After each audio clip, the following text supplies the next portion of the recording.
Tout va bien, excusez-moi, je suis un petit peu à la bourre. Enfin, vous allez me dire, comme d'habitude, c'est parce que je viens d'aller au magasin pour racheter des poêles. Mais non, mais parce que c'était la Chandeleur dimanche et donc on a fait une crêpe partie en famille. Et c'est Bertrand qui était chargé de la cuisson. Enfin, quand je vois dans quel état il m'a laissé mes poêles, honnêtement, ah bah j'ai bien fait d'aller en racheter des nouvelles. J'ai cru que j'allais les lui taper sur la tête. Et en même temps, comme toujours dans ce cas-là, ça partait d'une très bonne intention parce que Bertrand, peut-être a-t-il entendu les remarques que je fais dernièrement, peut-être a-t-il pris conscience de certaines choses. Ce week-end, il a été formidable. Il s'est super fort impliqué, s'est occupé de tout. Il m'a même aidé avec les lessives, ça n'arrive jamais. Bertrand n'a toujours pas compris le principe du linge clair et du linge foncé, donc vous voyez. Enfin bon, écoutez, là franchement, je n'ai pas à me plaindre. Et il me dit, c'est la Chandeleur, tu te reposes, je prends tout en charge. Bah génial, je me dis, allez c'est bien, le but c'est qu'on progresse. Bon, oui, bah, évidemment c'est comme toujours, on pense qu'on progresse, qu'on gravit des petites marches, mais quand vous dégringolez, vous réalisez que vous êtes retombé presque plus bas que là où vous aviez commencé. Bon, du coup, moi, on me propose de me reposer, je le fais. Je ne m'assieds pas souvent dans le fauteuil, mais enfin, là, franchement, je me suis installée avec un bon bouquin dans le canapé. Je les voyais un peu au loin s'amuser tous ensemble, même les grands avaient accepté d'aider leur père. Ce qui est quand même un petit peu injuste parce que quand moi je demande de l'aide, ils râlent. Mais visiblement, quand c'est papa qui propose, c'est génial. Donc, je les vois commencer à faire les trucs et à un moment donné, je regarde quand même un peu parce que je vois que Bertrand sort 2 boîtes avec 12 œufs. Bertrand, je dis, tu connais les quantités? Oui, t'inquiète, de toute façon, on a super faim. Et là, il y a Mathilde qui me crie, moi je peux casser 15 œufs. Je dis, oui, mais enfin 15 œufs. Oui, je sais, je suis chiante, j'interviens. Oui, j'aurais dû rester dans mon livre et rester dans le canapé à ne rien dire. Mais enfin bon, il est en train de me vider 2 bouteilles de lait dans un grand récipient. Il y a un moment donné, enfin, vu que je venais de faire les courses et vu la discussion qu'on a eue la semaine dernière, j'aimais autant qu'on n'utilise pas tout mon stock. Donc, je me permets juste de dire, elle ne fait quand même pas des crêpes pour un régiment. On est 6, certes. Enfin, si tu comptes 3 crêpes par personne, c'est plus que suffisant. Mais non, t'inquiète, de toute façon, on a une faim de loup ici, on se réjouit, et puis s'il faut, on les réchauffera demain. On en fait, et les enfants veulent cuire avec moi. Je retourne dans mon bouquin, je jette comme un petit coup d'œil par curiosité parce que j'entendais Mathilde qui riait en disant c'est à moi, c'est à moi. Évidemment, il leur apprenait à faire sauter les crêpes. Oui, il est chouette quand il s'occupe d'eux comme ça, il est extraordinaire. Je lui ai même dit après, je dis Bertrand, regarde un peu ce que tu as fait avec les enfants, quoi, c'était génial. Après, il m'a dit, je suis complètement épuisée, je peux pas faire ça tous les dimanches. Enfin, petit à petit, l'oiseau fait son nid, on est d'accord, on progresse. Il y avait tellement une chouette ambiance, il y a personne qui se disputait, les 2 grands aidaient les 2 petites. Donc à un moment donné, je me dis, je vais prendre mon téléphone, je vais aller filmer pour immortaliser le truc. Je commence à filmer, et là, Mathilde s'apprêtait à faire sauter sa crêpe, mais elle est un peu plus grande maintenant, Mathilde, donc elle peut vraiment réussir le geste. Elle commence le truc, évidemment, la crêpe tombe par terre. Elle se met presque un peu à pleurer. Bertrand lui dit, mais ne pleure pas, mais regarde une crêpe par terre, c'est ça au moins dans les fesses de maman.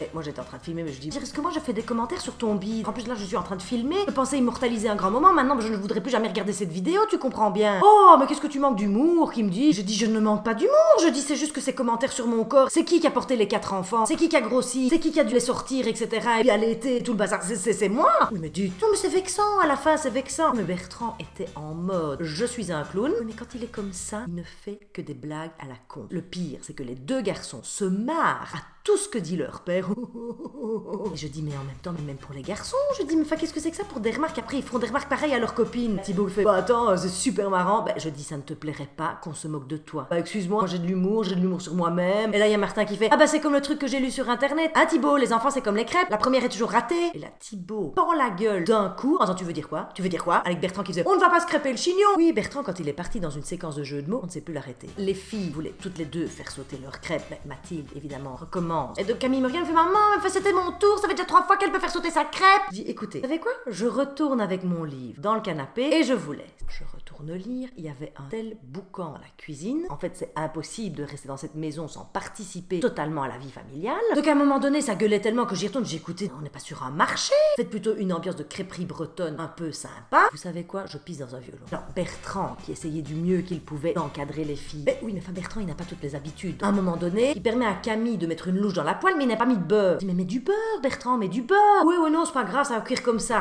Ah bah, la crêpe a bien collé à la poêle, hein, donc on a encore jeté une 4e crêpe. À ce rythme-là, Bertrand, je ne sais pas ce qu'on va manger à 4 heures. Oui, mais enfin, fais-moi confiance. Donc j'ai été finalement me mettre sur mon lit en me disant, je profite, je me détends, j'ai pensé à vous. Que c'est vrai que finalement, j'ai tendance presque à contrôler la situation, et ça n'est pas bon. Je suis revenue 40 minutes après. Nous avions donc plus ou moins 14 crêpes ratées, plus de crêpes sur le sol que sur la pile de crêpes. Mathilde qui hurlait dans un coin. Je dis, mais qu'est-ce qu'elle a? Elle est punie parce qu'elle a voulu frapper sa sœur avec la louche. Et puis, mais les enfants, je ne sais pas où ils vont chercher des idées pareilles. Oui, en même temps, vous allez me dire, moi j'ai bien pensé frapper Bertrand avec les poils. Mais non, mais j'y pense, mais je ne le fais pas, voyez-vous. Oui, c'est ça être adulte. Oui, si sa sœur l'a énervé, évidemment qu'elle prend la louche et qu'elle la lui tape à la gueule, évidemment. Il y avait une ambiance de merde. Thibaut et Martin avaient déserté les lieux, étaient partis sur leur téléphone, je ne sais pas où. Bertrand râlait, mais râlait. Ma cuisine.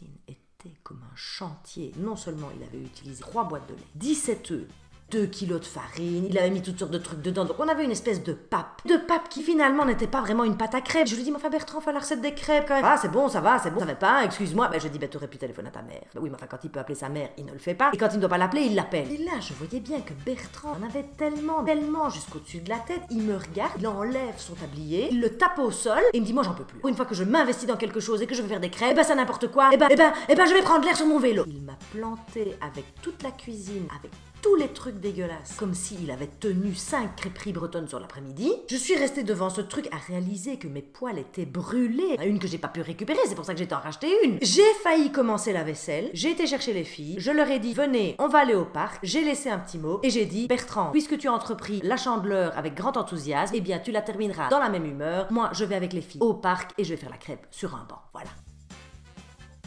Comment dites-vous? Que je ne vous ai pas dit comment ça s'était arrangé à la fin. Ah, bah écoutez, je suis partie au parc avec les filles faire un petit tour. Bertrand, visiblement, est monté sur son vélo. Je pense qu'il a même pas fait 200 mètres. De toute façon, il avait un pneu crevé. Donc en fait, il a fait demi-tour, etc.